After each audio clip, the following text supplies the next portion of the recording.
From Washington, the Mclaughlin Group, the American original. For over 2 decades, the sharpest minds, best sources, hardest talk. If. For such a small word, it packs a wallop. If I live to 100, if Social Security isn't enough, if my heart gets broken, if she says yes. We believe if should never hold you back. If should be managed with a plan that builds on what you already have. Together, we can create a personal safety net, a launching pad for all those brilliant ifs in the middle of life. You can call on our expertise and get guarantees for the if in life. After all, we're MetLife.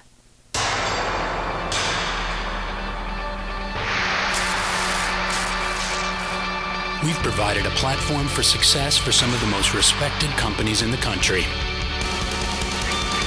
We fueled their growth with a highly educated workforce and a can-do, pro-business attitude. Just ask our trusted business partner, Toyota. Visit Mississippi.org to see what we can do for you.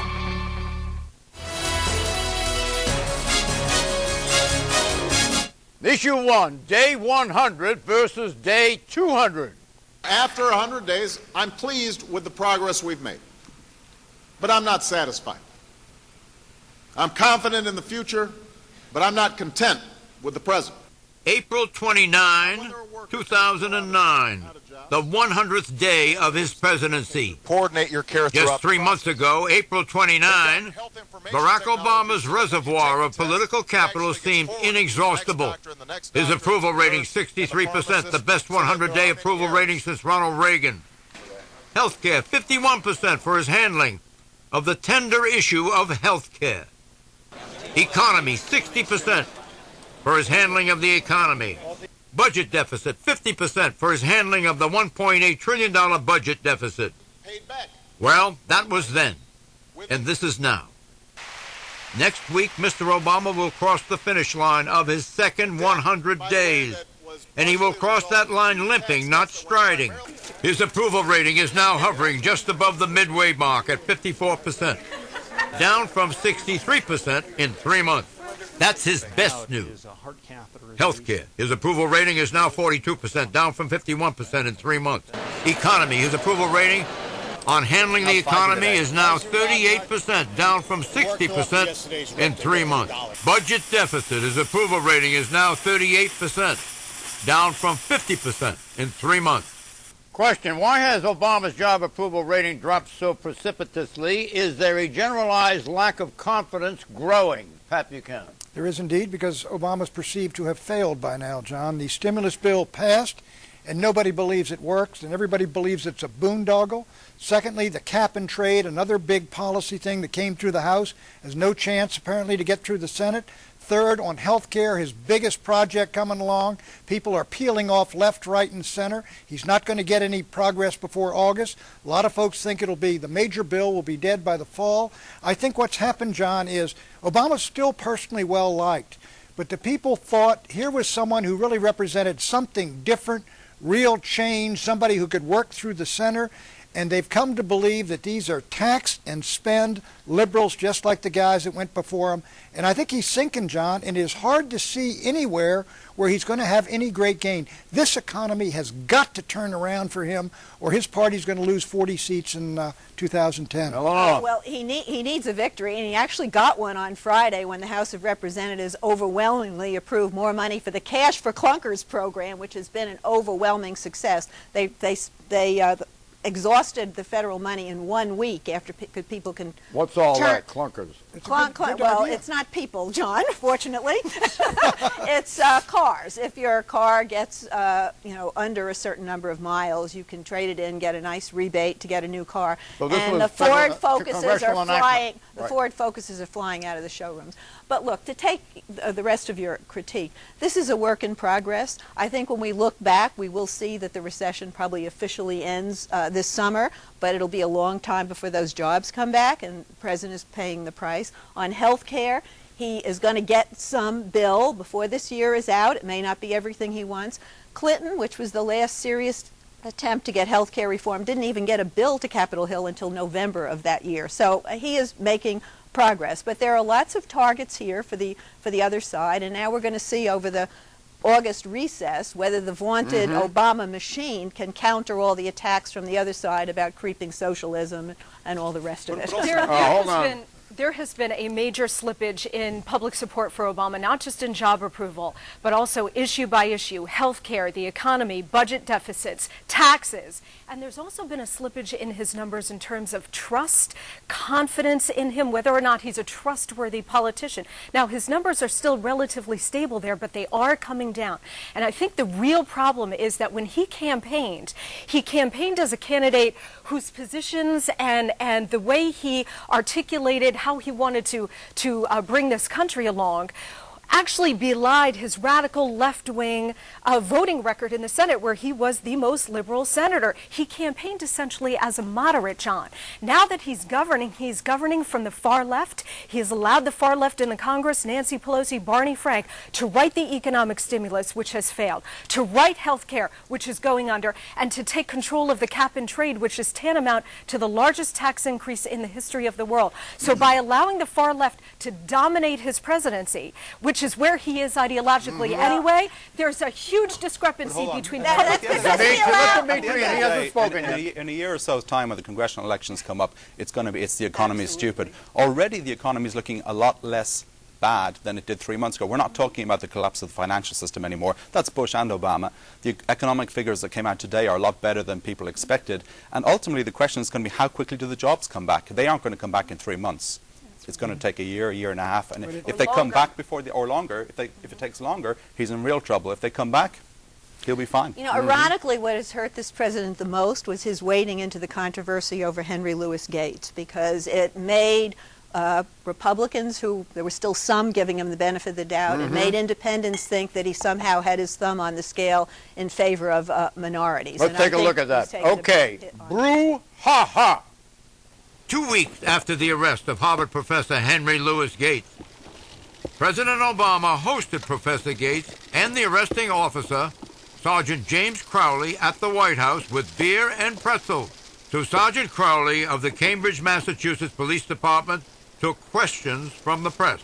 Can you share any words that the President shared with you? It was a private discussion. It was a frank discussion. I'd rather not go into the specifics of what we discussed. Did the President make any contribution to the discussion? He provided the beer. Question. Vice President Joe Biden was also at the beer summit. Why was the Vice President there? Monica. They dragged the vice president off the Amtrak train at the last moment and got him there. Look, Why? I think they were very concerned about the image, the photograph that would go all across the country of having two African-American men, Professor Gates and the President of the United States, with one white police officer squeezed in between the two of them. So for racial balance, I think they brought Joe Biden in. Also, Joe Biden's background from Scranton, Pennsylvania, gives him some blue-collar street cred, which I think the President desperately needs in view of all of this. You know what the irony is here is that Joe Biden is the guy on the campaign trail when he was running against Obama who said that Obama was a clean, articulate African-American, and he's the guy they bring in to make it seem a little bit more balanced. John, I think that yes, maybe it was an effort to diffuse, which Obama really... To Eleanor's point, Obama's been hurt very badly by this because it was a rush to judgment on his part, and it was racial profiling in this sense, John. He and Gates especially, and the governor of Massachusetts, basically racially profiled this white cop who was up there doing his duty, who never brought up the issue of race. And the professor said it was racist, and he's a rogue cop, and Obama comes out, says he acted stupidly, and so his reflexes were bad. But I will say his instincts on Friday in turning that around and saying, wait a minute, this thing is going down. We'll come in after this. What triggered the White House beer summit? Was it this? The Cambridge police acted stupidly in arresting somebody when there was already proof that they were in their own home. Question, if there had been no intrusion of the president, would the contretemps have gone away without the commotion that has occurred? In other words, did Obama create the problem? Yeah, because he answered the question. And if he had not used the word stupidly, I think we would not have seen the Would it have gone outcry. away? Would it have evaporated? I think these are still issues that disturb a lot of people on local levels, and it would have been fought out probably on a more local level. But Henry Louis Gates is a prominent professor at Harvard, and he's a friend of the president, so I think this would have become an issue anyway. And you can't say that the sergeant acted smartly in arresting. The arrest was unnecessary. No. It was dismissed immediately. But I think they have all now agreed that everybody sort of overreacted based on the baggage they brought to the particular situation. Given the set of circumstances, don't you think that the way the president handled this politically was a stroke of genius? He made himself disappear from the stage. It's like Houdini. He created the problem in a real way by reason of his intrusion with the word stupid, and then he made it go away. He diffused the problem by making it appear like a croquet exercise on the lawn. He came back with Prince Philip sitting there as Joe Biden. This is directed at me. The initial intervention and the use of the word stupidly was a mistake. The going into the briefing room and gracefully saying he had called everyone and invited them to the White House, that was fine. I'm not sure that the beer summit was necessary, but I think this has been damage control on the part of the White House. Right. He's been off message. No, it's over. It's over, John. Here's what he did. Did he shut it down? Here's what he did. Did he shut it down? Yeah, I think it's fading out. But here's what he did. He went into that briefing room, and he took himself as basically a belligerent in this quarrel and moved around to a position of neutrality. Both guys are good men. They're good guys. And he got himself out of it. He had to have the beer summit. Now he's up and away from it. He moved right out of the threesome. It became a threesome. Right. It was Obama and it was It's now Gates versus the cop. It was Obama, it was Gates, and it was Listen, and now it's Gates and Crowley with Obama as referee. During the press conference, he realized he really stepped in it in two major ways. Number one, as president, he is the nation's chief law enforcement officer. So to be prejudging a case like this without the facts was dead wrong. He realized that. Secondly, Obama positioned himself during the campaign as a transcendent figure, somebody who was going to help deliver a post-racial America. So by having this knee-jerk reaction weighing in against the white police officers, boy, did he throw that in reverse. So what he was trying to do was correct both of those things with this beer summit. If Henry Gates were white and not black, do you think that any of this would have happened? Nobody would have paid any attention to it. Suppose it was Henry Kissinger, everybody would have laughed and said they cuffed Henry. It would have been a joke. Race is what brought it to the... If he were white, all of those talk show hosts who are screaming now about what Obama did would be saying, this is the sanctity of a man's home and it was invaded by the stormtroopers. You telling me, Eleanor, if it was Alan Dershowitz, we would have complained that they cuffed Alan Dershowitz? I don't think so. An ordinary white, maybe not Dershowitz, who's an ideological foe. The fact that Henry Louis Gates is a famous guy, a Harvard professor, is what brought this onto the national stage. There are people being profiled every day, but we don't talk about it. Now, why isn't Obama out talking a little bit more about that? This is a good opportunity to bring the conversation forward. Professor Gates' outrage?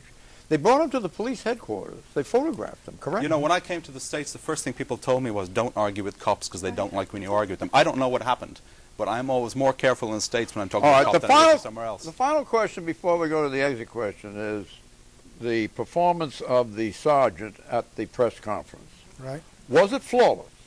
I think the sergeant is a very large national figure. Is he a political figure now? He's very positive. He's a potential political figure. John, he hasn't retreated a single inch. There were no apologies by anybody. Look, but the president has moved about 120 degrees. The sergeant hasn't moved an inch from the very first day. What do you mean by the president moving 120 Well, degrees? the president first said, he acted stupidly. Secondly, he said, he's a good cop. He's a good guy. We're going to have a beer.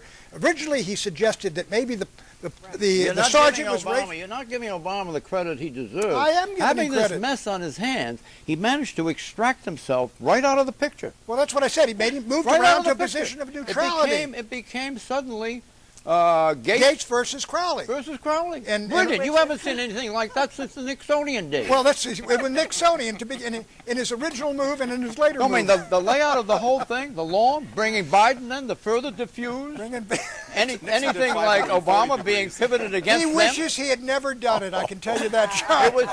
It's Obama's political genius. That's what it is. It's a week of a real embarrassment and a disaster. It was damage control all the way. Well, the whole scene, the lawn, then then he goes out and the president says, I've learned that they met between themselves before they came out here, meaning that they're going to settle it. It's right over there. He made Crowley's a world figure. I'll tell you, Thanks to Academy Obama. Award, what is this? This is better than Yalta. Well, as much as you want to say that he extracted himself from the situation, if you ask most people in America, they've made decisions about President Obama based on this last 10 days. And I don't think, I think he's lost some ground. And I say that as a supporter. Yeah. Is Obama in the political danger zone, meaning he's at risk of losing control of his ability to set the agenda? This, by the way, is the last lap of his 100 days. So. This event on the White House lawn, is kind of that last lap. I think he is losing not the ability to set the agenda, but he is losing the opportunity he had of these first 6 months of creating what he called a transformational presidency. I think that the moment has passed. No, I think transformation is on the way, and he is far from lost control of the agenda. He's going to get health care bill this year, and the first president in, 60 years to accomplish what he set out to. That's huge, and he has stopped the bleeding in the economy. I agree with you. There's a lot of problems ahead, but I think his policies will have been shown to be effective. I don't think he's ever had control over the agenda because he's allowed the far left in the Congress to do the stimulus package, which we now know has failed, and also health care and cap and trade, all three of which, as Pat pointed out at the beginning, have contributed to his collapsing poll numbers. If he allowed the far left in Congress to completely control his agenda, wouldn't we have a very different position on health care right now? But this is his position. He wants what the far left wants. That's not what we I have think to Earth to Monica, they're compromising on Capitol Hill. For That's how the legislative process and works. the question about a public option is still out there, and whether or not he will sign a bill that excludes He'll sign it. It's owner said just to get me something. I did health care. We've got to go on. Did you make a conclusion statement here? Well, I was going to say that one other thing next year people will start talking about again is Afghanistan. How has he done in Afghanistan? About that. Well, it's you mean his commitment to Afghanistan? He's made it his war. Is he going to make it a bigger war for himself, or is he going to roll it back? Afghanistan is Obama's war. It's his Vietnam. It is, but it could be. Is it going to be a Vietnam, or is he going to roll it back quickly? I don't know. That seems as though that's going to be impossible. Issue 2, from G8 to G2. The relationship between the United States and China will shape the 21st century, which makes it as important as any bilateral relationship in the world. That really must underpin our partnership. A new world order is emerging. As American and European economies flounder, the world's geopolitical center of gravity is shifting, going east to Asia, not west to Europe. The other superpower in the world is now the People's Republic of China, and both superpowers convened in Washington this week for 2 days of strategic and economic dialogue. A twice-yearly bilateral encounter that grew out of the April G20 private summit meeting between President Obama and his counterpart, Hu Jintao. In 2008, America's economy grew at the rate of 1.4%. China grew at the rate of 9.8%. Who is America's largest creditor? Answer, China, by far. It holds $800 billion in U.S. debt. So instead of a G8, the U.S., Canada, France, Germany, Italy, Japan, Russia, and the U.K., we now have a G2. A G2, the U.S. and China. How will that pan out? I have no illusion that the United States and China will agree on every issue, nor choose to see the world in the same way. But that only makes dialogue more important. Question, is talk of a G2 an accurate description of the U.S.-China relationship, or is it hyperbole? Dmitry Sevastopol. I think it's still hyperbole for the moment, but clearly in a few years' time, no one knows exactly how many, it is going to be the relationship China and the U.S. At the moment, China is still a very important country for the U.S. It's still not a superpower. Right. Yeah, but these are the two countries that are going to shape really the economy of every other country in the world. And China's our banker. We have to be real nervous around them. We need them if there's going to be any climate change, and yet they need us because it's the U.S. Navy that protects the sea lanes, and we keep the peace. Right. And they can't afford war because they've got to take care of that huge population and modernize their country. China is not the first, second, third economic power on earth. Number one is the European Union. Number two is the United States. Number three is Japan. China's a very close fourth. I do agree that I think China's going to have to be brought into that G8, but then you go to G9 and India, Brazil will say, what about us? So maybe you need a G11, but there's no, I mean, China's growing. I think Eleanor's right. I didn't hear Russia in that. Russia's already in the G8. Right, right. You read it. Going to a G2, we're not there yet, but China clearly is on the ascent, particularly on economics, and also strategically. They are spreading their tentacles now into Central and South America, reinvigorating relationships with Hugo Chavez in Venezuela and the Castro brothers in Cuba. Also, they're reaching deep into Africa and into the Middle East. So we've got to watch them strategically as well as economically. So, exit question, is it obsolete or not, the G8?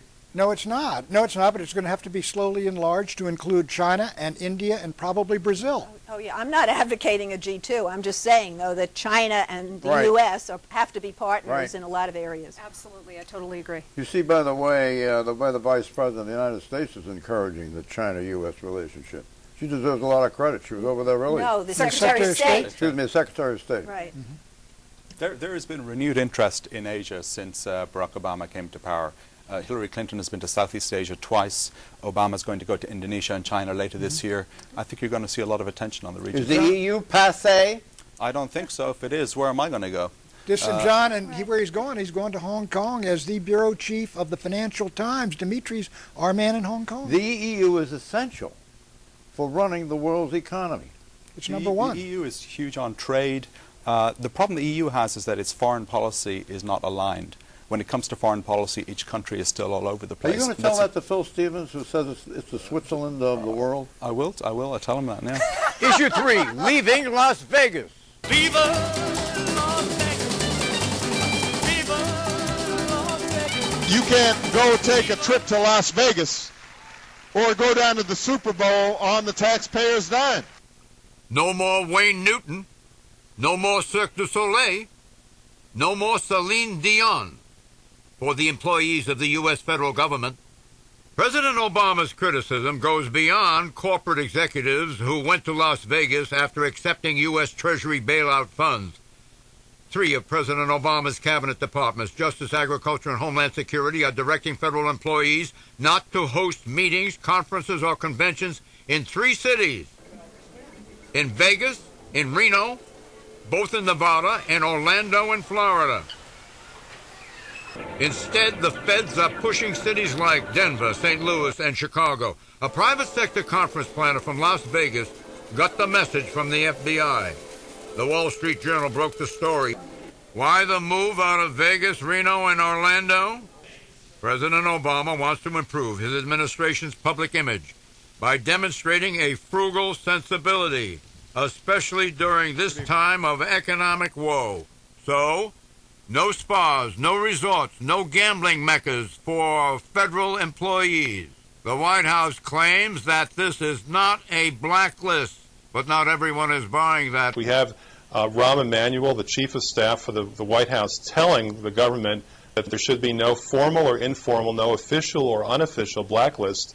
And then we have the Wall Street Journal coming up with hard evidence, emails from 2 different government offices saying that there is a blacklist.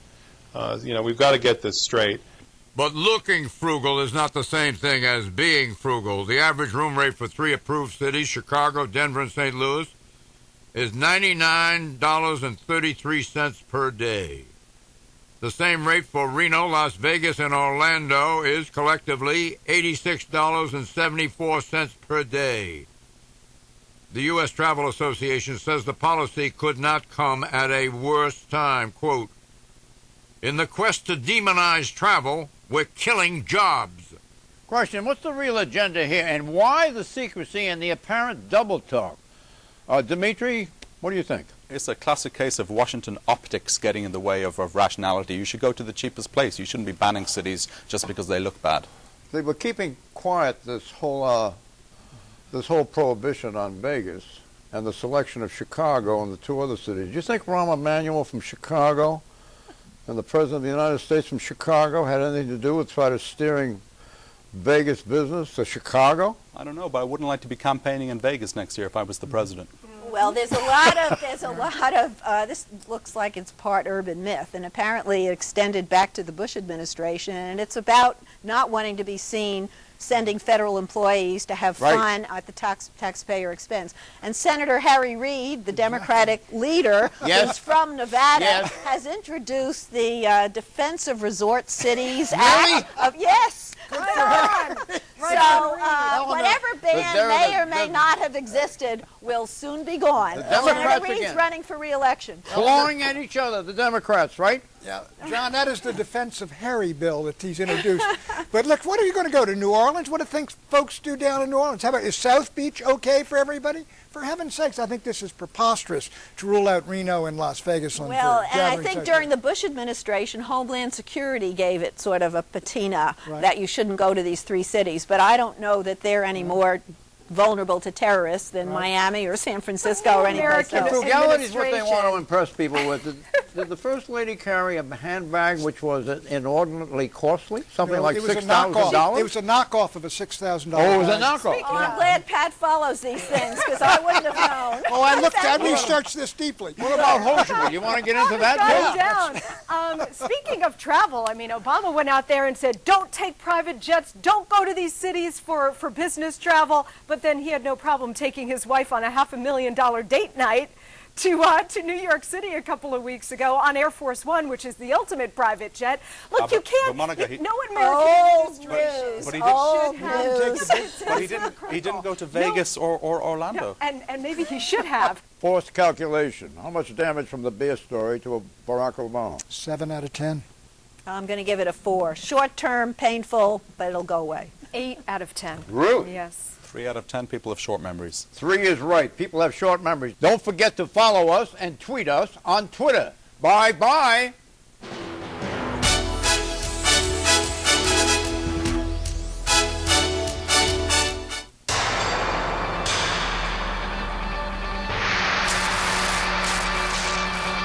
We've provided a platform for success for some of the most respected companies in the country. We fueled their growth with a highly educated workforce and a can-do, pro-business attitude. Just ask our trusted business partner, Toyota. Visit Mississippi.org to see what we can do for you.